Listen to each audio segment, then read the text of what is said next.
Hi everyone, here we are on a Poetry Thursday in space because it's also rocket summer.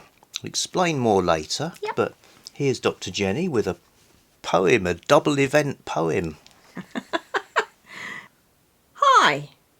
So, today I'm going to read a poem from a book of space poetry, a collection, and this is by someone called George Barker, in memory of Yuri Gagarin.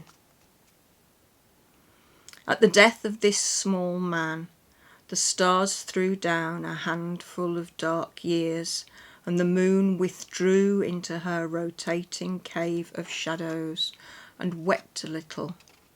The dog star hid its head, and the Leonids, like mice, ran squeaking over the zodiac. The globe-eyed ghosts of our house of planets crept out from cold lairs and huddled together as the ash of the dog that died in the sky fled, seeking to follow its master, this dead man, free in free fall at last. And death said, I take him to me, so that no dishonour can now or ever accrue upon this man or this name, Yuri Gagarin. Thank you very much. Yeah, what a find. I know, it's great. So, I was looking for vintage science fiction books because the Rocket Summer event is about classic SF, and while I was sort of searching around for SF books from the 60s, found this collection. It's called Frontier of Going, an anthology of space poetry selected by John Fairfax, and it was published by Panther Books, British paperback paperback publishers, in 1969, so it just about squeaks in. So I thought, oh, maybe there's something good in here. It's a pretty good collection with one deliberate mistake, that all the writers are men.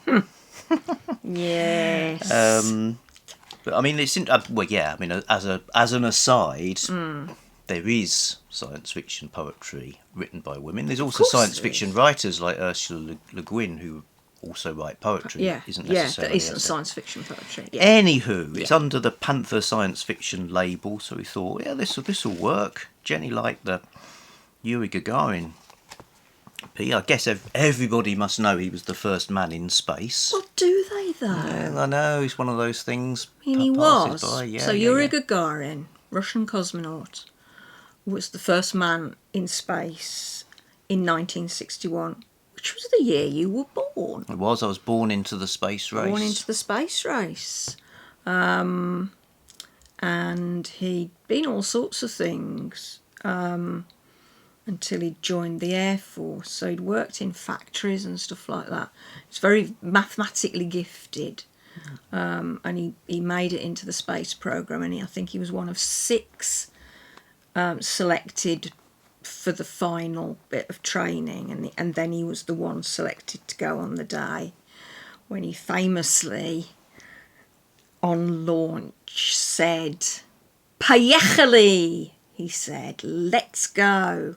Oh, right. And that was like, and you can find recordings of him actually saying that very word, "Поехали!"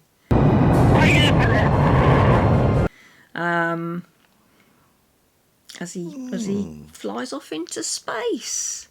And the dog that it talks about, the ashes of the dog that died in space, must be a reference to the Russians had sent a dog called Laika into space. And I don't think the dog wouldn't be able to bring the ship back, would it, Jennie? No, of course it wouldn't.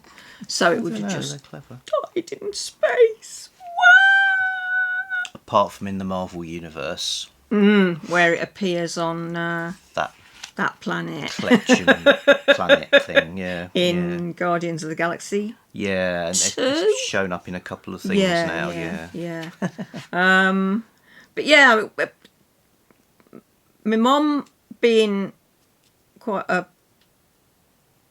voice for the Soviet Union in her time because of her political bent. Yuri Gagarin was a big hero in our family. And another little known or little repeated fact now is that the first woman in space was also a Russian cosmonaut, and her name was Valentina Tereshkova. So yeah, Yuri Gagarin, big hero of me and the mother. Well, I suppose it's more of a space poem than a science fiction poem. Yes, it is. Yeah, But it does say space poetry. Yeah. It's But not fiction at all. It's a well, well, no. it sort of is. I mean, planets don't literally creep out of cold layers, so I suppose it's sort of... No. Well, I was going to say it's a reminder that all the science fiction written during the 1960s was in the context of an actual... Space. People were literally in space Yeah, and heading yeah. towards the moon, Yeah, basically. yeah, So there was yeah. this sort of, I don't know, background to that kind of thing. Yeah. So stuff that was maybe predicted in some of the earlier sort of SF writings was beginning to look like it could actually happen. Yeah. And he did a circuit flew around the Earth once and came back down. He was only up for an hour or so, I think. Talking of space, There's a lot of space. spacing of the lines is kind of interesting. There's a sort of two blank lines between each line of the poem, and it's basically one long... I guess you'd say it's one long stanza. Yeah, and that spacing like that makes you read it a lot more slowly. Because for one thing, you've got to work out where the end of your line is it's going to meet on the next line down. So you've got things like, so there's a line that reads free in free. But the first word of the following line is for. So it's this dead man free in free fall at last. And it has got a kind of weightlessness about it. I find Through reading the layout it on the page. yeah, it makes it kind of feels like you're kind of in that I'm doing the actions. Yeah. Being free in space, look. Can you see? Because I think it means you get the extra meaning as well. Yeah. So the line on its own, free in free, you read that, whatever that means, which is quite ambivalent, and you also read free in free fall at last. So yeah. You get, that's what poetry gives you. Yeah, it does. It's extra bangs for extra your stuff. buck. Because poetry's not really about narrative. Let me explain. Yes, yeah. Not now, anyway. It used to be. But it's about moments. It's about investigating a moment or a feeling or it doesn't have to have a narrative trajectory. No. And I think that's why some people struggle with contemporary poetry and poetry from the 20th century, is because it doesn't necessarily tell an obvious story.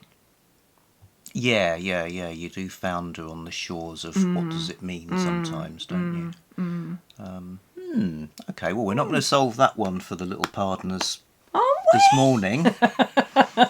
But, I live to poem. solve people's poetry conundrums. That was the senses-shattering booktube team-up between Poetry Thursday and Rocket Summer. Rocket Summer, by the way, is a reading event devised by Michael K. Vaughan, which is about reading classic science fiction in the month of July. And there's a bunch of co-hosts as well, so put the details down below. Whereas Poetry Thursday is an ongoing tradition on booktube of reading some kind of poetry on a Thursday. So good hashtag to follow if you want some poetry in your life. And you will notice that Thursday is actually the start of August. But as I pointed out to Mr. Roy earlier... Only just. Yeah. August is summer too. I put it on at 11:59. Somebody could watch the video, in theory, straddling the 2 days. The 2 days.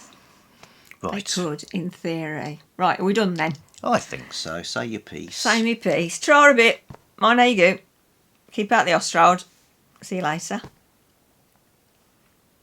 Is it finished? Yes, it's finished.